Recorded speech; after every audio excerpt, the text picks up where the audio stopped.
highway, the gang superhighway. And that just doesn't mean blame the schools. That means maybe there's school-community partnerships, because if a young man or a young person is not reading proficiently in 3rd grade, how does the community surround that young person and his or her family and make sure he or she gets the kind of support she needs? So that's point number 1. Inflection point number 2. School suspensions. This was an issue that as a health foundation was not on our radar screen. We heard this from young people at our 14 healthy community sites across the state, from City Heights through South Central Los Angeles, Boyle Heights, Richmond, East Oakland, and Fresno in particular. And they said to us, if you want to help us, California Endowment, create a healthy community, you got to help us with this suspension problem. We said, what are you talking about? Well, we got to get rid of these zero tolerance policies. He said, what are you talking about? Isn't zero tolerance a good thing? Well, shortly after we started hearing from young people and community leaders about the discipline policies, data started coming out about what this issue means. In the state of Texas, it was a landmark study. It's like a 3 or 4 year study, where they looked at the data for every single high school student over a 4-year period in the state of Texas. And on average, 60% of Texas high school students had been suspended at least once. A significant portion of those suspensions happened in black and brown boys in particular, but girls as well. In the state of California last year, there were nearly 800,000 suspensions in 400,000 children. A Department of Education study just released showed that this is a national problem, and it's adversely and significantly impacting particularly black and brown boys and young men. In other words, ever since the Columbine shootings, when schools went to zero tolerance because we can never see that happen again, a well-intended response to the Columbine shootings in Colorado, that was 89, 90.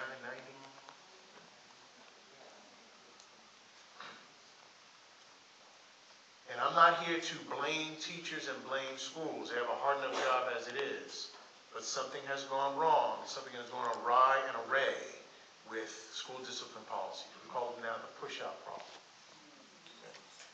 What has happened is that in a generation, for people that are my age, and maybe a half a generation underneath my age, our age, Michael, when we got in trouble in school, JJ, we got kept after school. They sent you down to the principal's office. Right? I remember when I was in high school, for somebody to get suspended from school, they had to do something bad. Right? They had to be selling drugs from their locker in front of the teacher to get suspended from school. Am I right? Right? And for somebody to get expelled from school was like capital punishment. Like, oh my God, what did he do? Well, we had 800,000 of those in California schools last year. And there are a lot of, we could spend time as to what's happening here, but the bottom line, whatever the cause is, it must stop. Because as that film says, the message you are sending when you suspend a kid out of school, it says we are not going to put our arms around you, we are going to push you away. So the school push-out problem becomes the dropout problem. I can't think of a worse message to send a young person who's suspended from school, because probably young people are being suspended from school either the first time or repeatedly. They are raising a red flag that says, help me. Okay? They're not going to walk in your office and say, you know what, I've been traumatized in my family life over 15 years and I think I could use an LCSW to help me work through my issues. They're not going to show up that way. Right, young people? Right? They're going to get suspended. They're going to talk back to the teacher. They're going to act out. Okay? And I'm not saying that serious offenses in school don't need to be dealt with in an accountable way. But we are suspending way too many kids. And the suspension and expulsion epidemic that we have is one of the on-ramps to the incarceration superhighway. We have to blow that up. Now, fortunately, in the state of California, there are schools and principals that are fixing this. Cole Middle School in Oakland, Garfield High School in Los Angeles, West Adams Prep in South Los Angeles. There are schools, and because in these schools, without a piece of federal or state legislation, without a whole bunch of new money showing up, basically the principal has said, not in my school, when I had it. And engaging in the kind of community and school partnerships so that if a person is suspended repeatedly, again, how do we get our arms around that young person, work with the family, get a mentor, whatever, get a summer job, whatever the it is. Okay? I'm not saying to further burden already burdened teachers. And I'm not saying to blame them. Because most teachers probably want to be able to put their arms around that young person and are too overwhelmed to do it. So we need to be able to come at this not in a way that blames or scapegoats. A reporter called me about the Department of Education study and said, well, does this mean that teachers are racist?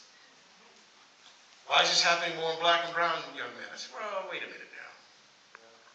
Wait a minute now. I'm not saying that because we have a black president, racism is over. I'm not saying that.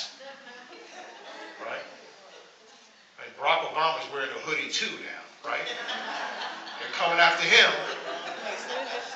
Right? Might as well put him in a hoodie. Right?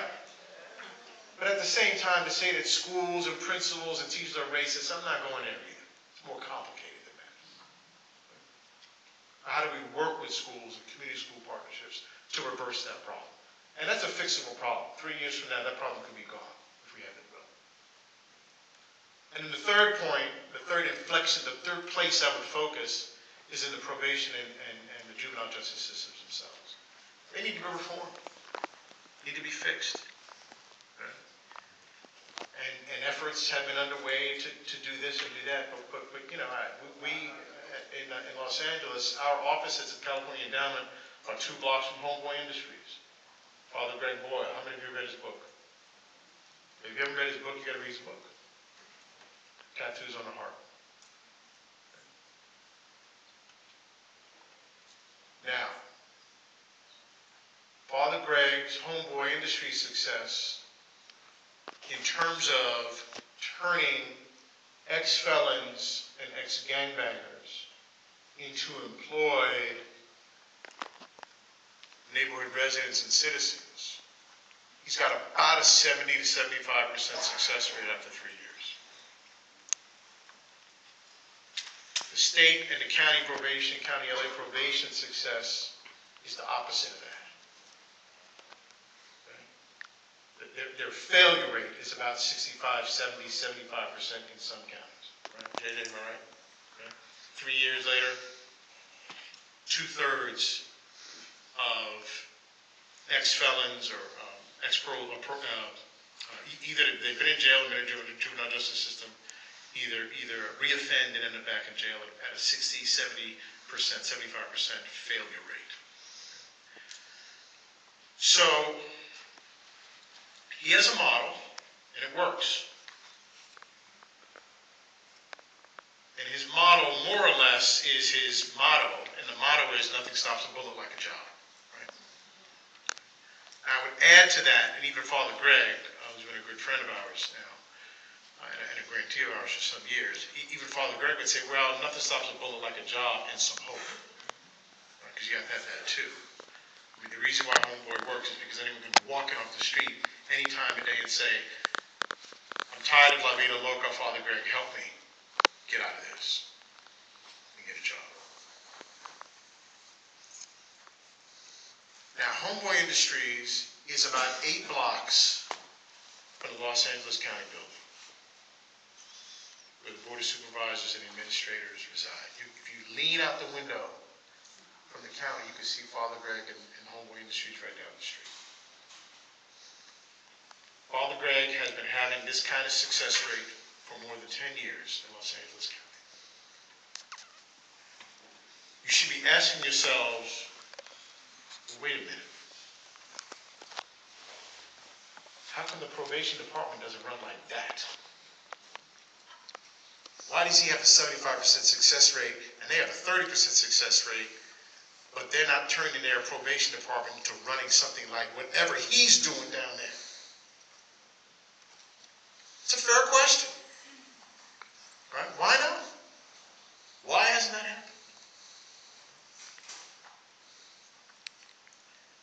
And the answer to that is what I want to close with.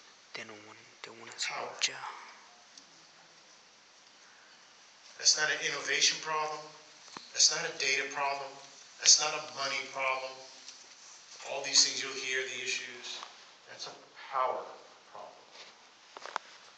It's an accountability problem. It's not that we don't know how to solve the re-entry and recidivism problem. It's not some great gigantic mystery. Nobody has the answer. Anybody here for Second Chance? Southeast San Diego? Second Chance been doing successfully for what? 6, 7, 8 years now? Showing the state correctional system how to turn ex-felons into tax-paying citizens with jobs.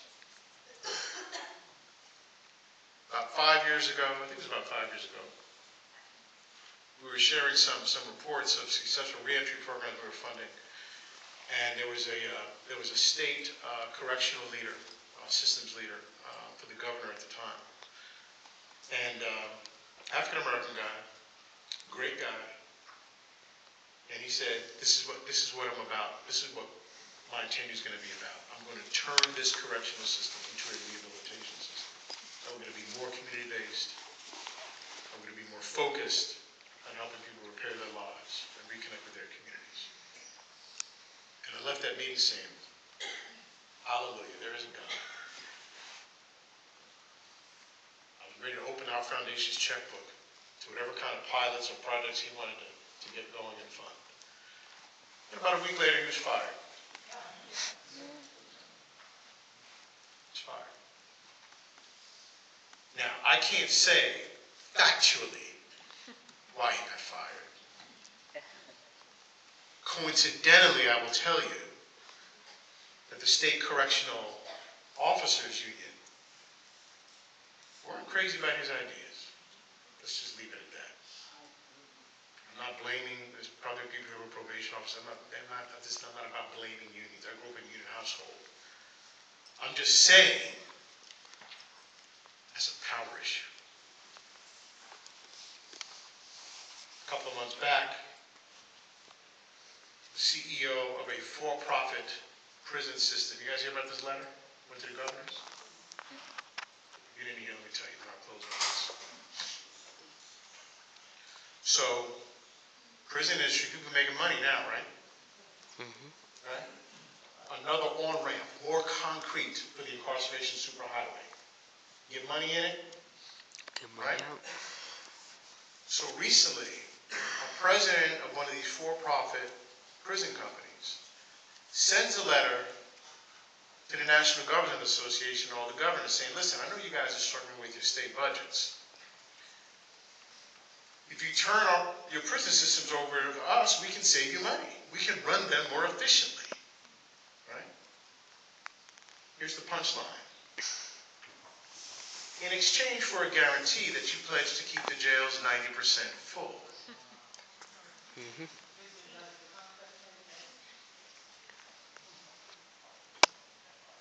If that doesn't piss you off, I don't have any more stories for you. Think about that for just a minute. Somebody actually put in writing to 50 governors that we can save you money and make my company more money if we put more niggas in jail. And if you guarantee that, I was pissed. Mm-hmm. Still pissed. Hell yeah. How outrageous is that? If you're not outraged by that, I don't have another story for you. I told myself, I'm going to find that letter. And when I find that letter, a copy letter, I'm going to frame that letter. And when I frame that letter, I'm going to put it in my office. I'm going to put it right next to the picture in my office of Martin Luther King and Cesar Chavez and Bobby Kennedy and Mahatma Gandhi. Because I need that letter to remind me that each and every day I got to do a better job of fighting than that fool.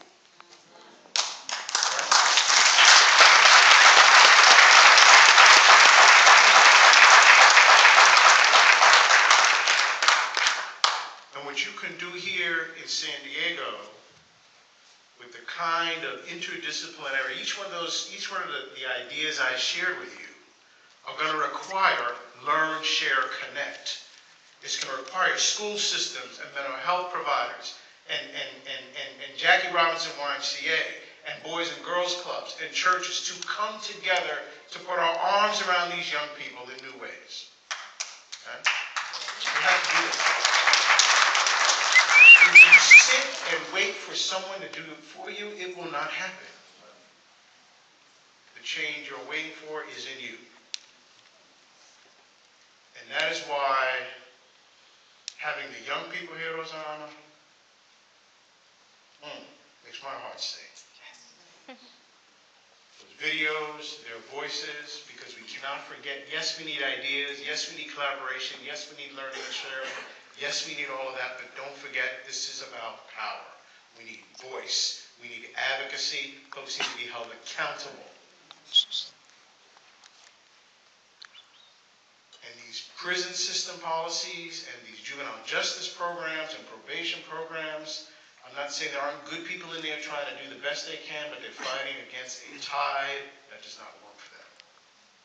It is not a prevention and hopeful framework. It is a punishment and stigma and criminalization framework, and that must change. And so consider us at the California Endowment at least your cheerleaders. Every now and then we might even be able to fund you. But I'll close with a famous statement from an African-American activist, that power concedes nothing without a struggle. It never has,